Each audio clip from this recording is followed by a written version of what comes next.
سلام، من فاطمه اسدی هستم، مشاور تغذیه در تورنتو کانادا. این پنجمین پادکست از سری پادکست های حقایق دنیای تغذیه است با عنوان چرا رژیم کتوژنیک برای شما خوب نیست. فراموش نکنید که دکمه سابسکرایب رو کلیک کنید.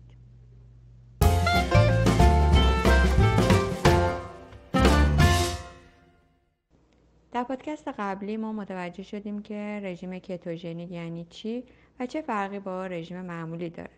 در این پادکست میخوایم ببینیم رژیم کتوژنیک برای همه افراد مناسبه یا نه و در چه بیماری‌هایی میشه این رژیم رو به کار برد. در سالهای اخیر تحقیقات زیادی در مورد این رژیم انجام شده و همچنان هم این تحقیقات ادامه داره که با چند مورد از اونها آشناتون میکنم. یکی از تاثیرات مثبتی که این رژیم داشت و یه جورایی باعث معروفیت این رژیم شد، تاثیر این رژیم در بیماران سر بود. چرا که در بیماران سر باعث کاهش تشنج میشد و دلیل اون هم وجود کتون ها بود، کتون هایی که از چربی ها به دست میومد. چرا که نشون داده شد تو تحقیقات که کتون ها در محافظت از سل های مغزی نقش بسزایی دارن و این تاثیر چشمگیر باعث شد مطالعات بیشتری روی رژیم کتوژنیک انجام بشه. علاوه بر بیماری سر و تشنج، تاثیرات مثبت این رژیم در چند بیماری دیگه چون سندروم تخمدان پلیکیستیک، بیماری‌های آلزایمر و پارکینسون هم دیده شد و همچنین اکسیژن رسانی در بیماران مبتلا به نارسایی تنفسی رو هم بهبود داد. و از طرف دیگه تاثیر این رژیم در بعضی از سرطان‌ها هم دیده شده، چرا که گفته میشه باعث کاهش رشد تومورها میشه. اما این نیاز به تحقیقات بیشتری داره و همچنان هم داره تحقیقات روش صورت میگیره. باید بگم این رژیم در کاهش وزن و دیابت هم نقش بسزایی داشته که در ادامه براتون توضیح میدم که البته فکر میکنم دلیل آشنایی خیلی افراد با رژیم کتوژنیک بیشتر این دو دلیل بوده، چون در بیشتر جاها وقتی در مورد رژیم کتوژنیک ما میخونیم دیدیم که بیشتر میگن که باعث کاهش وزن و کنترل دیابت میشه و سوالی که اکثر بیماران وقتی که میخوان رژیمی رو شروع کنن میپرسن که آیا میتونن رژیم کتوژنیک بگیرن، چون شنیدن که روی دیابت و کاهش وزن تاثیر مثبتی داشته. اول یه توضیح در مورد تاثیر رژیم کتوژنیک روی بیماران دیابتی بدم. منظور از بیماران دیابتی نوع 2. تحقیقات نشون داده که رژیم کتوژنیک تا حدودی در کاهش هموگلوبین A1C تاثیر مثبت داشته و از طرفی حساسیت به انسولین رو هم بهبود میبخشه و به همین دلیل یه جورایی باعث کنترل و مدیریت دیابت میشه. و اما تاثیر این رژیم در کاهش وزن، تحقیقات زیادی نشون داده که رژیم کتوژنیک میتونه همزمان با کاهش وزن تاثیر مثبتی در کاهش فشار خون و تریگلیسیرید خون داشته باشه و اگه بیماری علاوه بر چاقی دیابت نوع 2 هم داشته باشه، همزمان با کاهش وزن در کنترل قند خون هم موثره. البته این رژیم به خاطر حالتی که داره دچار بی‌اشتهایی هم میکنه فرد رو. خب من تاثیر مثبت این رژیم رو در چند مورد بهتون گفتم. البته فقط اینها نیستن و موارد بیشتری بودن، فقط من مواردی رو اینجا گفتم که بیشتر شما با اونها آشنا هستید.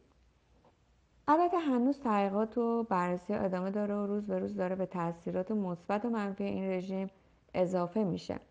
پس لازمه که اینجا ما در مورد اثرات جانبی این رژیم هم بگیم، چون باید ما علاوه بر اون تاثیرات مثبت این تاثیرات منفی رو هم بدونیم و بدونیم برای چی ما نمیتونیم به همه افراد پیشنهاد بدیم که این رژیم رو بگیرن. مورد اول، در شروع این رژیم ممکنه به خاطر تغییر شرایط بدن به حالت کتوزیس و کاهش گلوکوز خون توی بدن احساس سردرد، سرگیجه، بیحالی، ضعف و حتی یک بوی بعدی هم توی دهانتون احساس کنید که برای خیلی این حالتها خیلی خوشایند نیست و اذیتشون میکنه. مورد دوم، در طولانی مدت ممکنه این رژیم باعث کمبود مواد معدنی و ویتامین ها در بدن بشه و گفته میشه که حتی ممکنه چگالی استخوان ها رو هم کاهش بده به خاطر همین در طولانی مدت عوارض کاهش مواد معدنی و ویتامین ها رو بر ما خواهد داشت. مورد سوم، در صورتی که مداوم و بدون نظارت گرفته بشه این رژیم ممکن باعث ایجاد مشکلات کبدی و کلیه‌ای بشه توی افراد. مورد چهارم، در این رژیم باید حواسمون به میزان آبی که میخوریم باشه، چرا که در این رژیم آب زیادی از دست میره.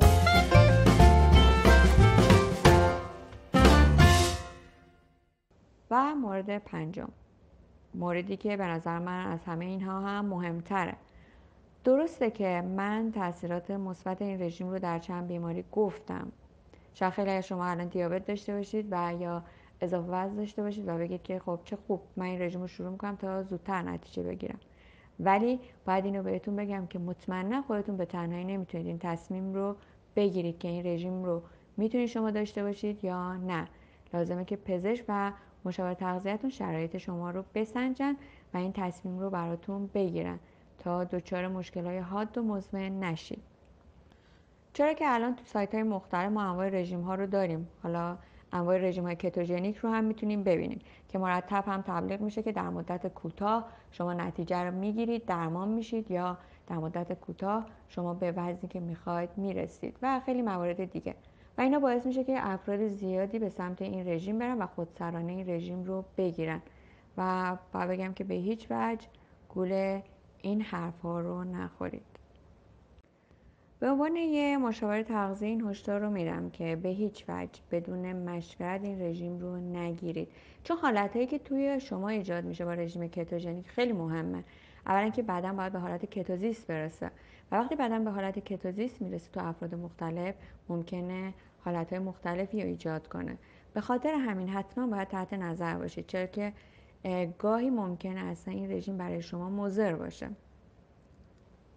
من در این پادکست بهتون کاملا گفتم که این رژیم چه تاثیرات خوبی داشته توی خیلی از بیماری ها و از طرف بدی های این رژیم رو هم گفتم و تاثیرات منفی شو. پس بدون مشورت اصلا شروع نکنید.